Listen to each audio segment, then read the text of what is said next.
This is music, and this is The Snowy Winter of Wang.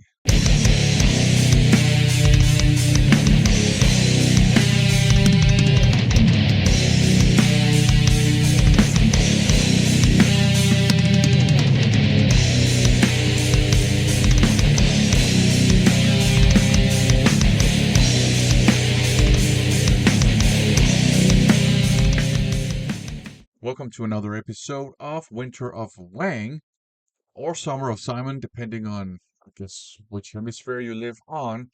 So this is a sub-series of the first impressions videos on this channel, and what I do in this season of the Summer of Simon slash Winter of Wang sub-series is I follow up on a very generous, crazy VCLT I was sent a while back by none other than the legend that is Simon Pieface, also known as Wang.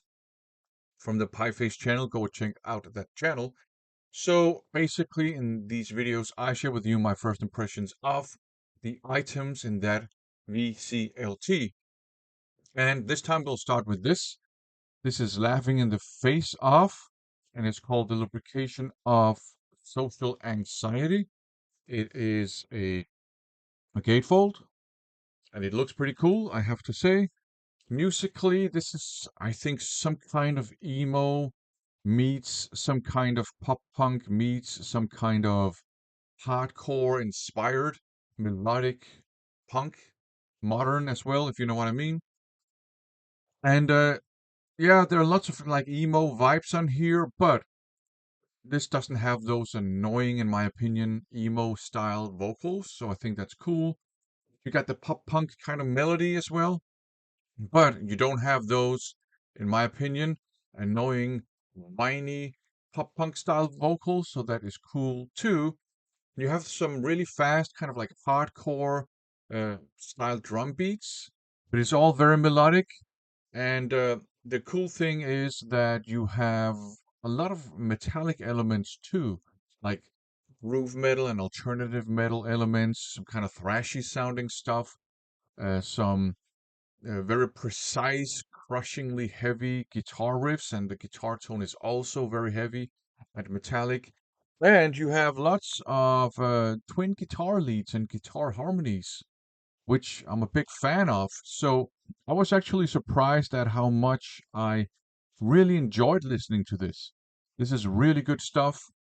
It has the good things of emo and pop punk and melodic hardcore punk or whatever, and it doesn't have the things that annoy me about those genres. So really enjoyable listen. I definitely liked this.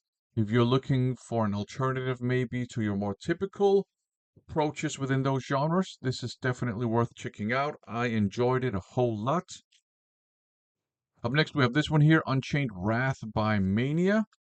This is straight up thrash metal with old school thrash metal riffs and a little bit of 90s styled, maybe groovy thrash thrown in for good measure.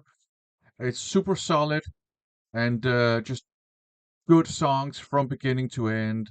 The vocals are your kind of like, I guess, German Teutonic thrash kind of styled, semi-harsh vocals.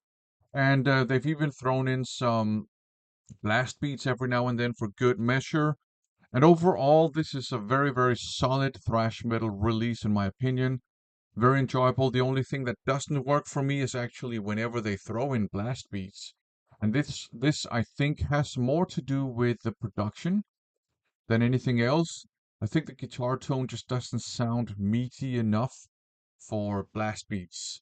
Uh, but that's about it. I enjoy this overall. It's really good. It's definitely worth picking up if you come across a cheap second-hand copy of it or something and you're a fan of thrash metal. That definitely will not impoverish your collection.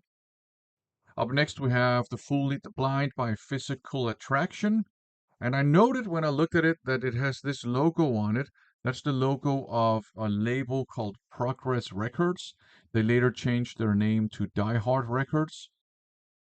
But it was established in the city of Odense in Denmark, which happens to be my birth town.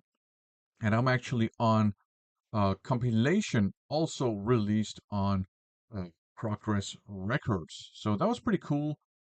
This is crossover thrash, kind of very 90s sounding crossover thrash.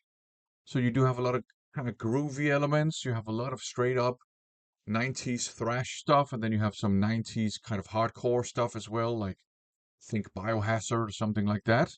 And it all works very well. The guitar tone is really good on here. It is heavy and meaty enough. And I quite like how the bass is very prominent.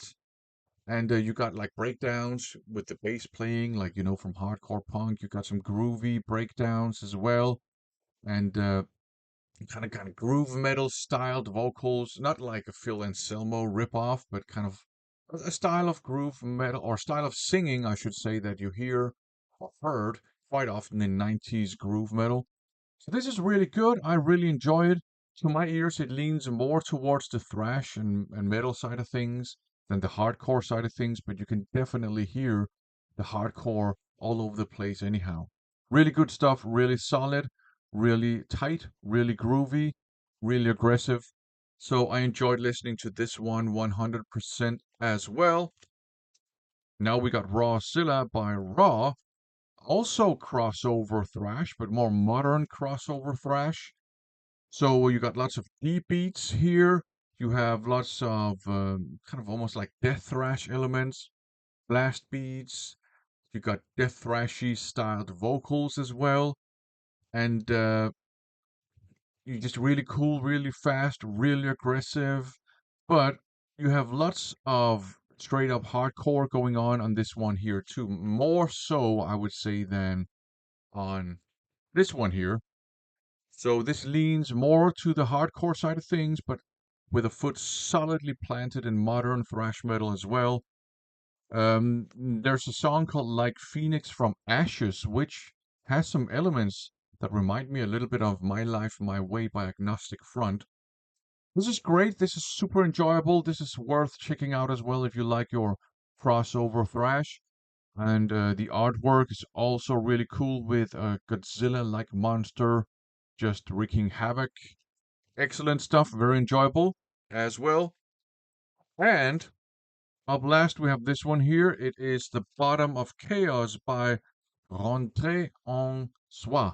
And it's not a French band, it's a Japanese band.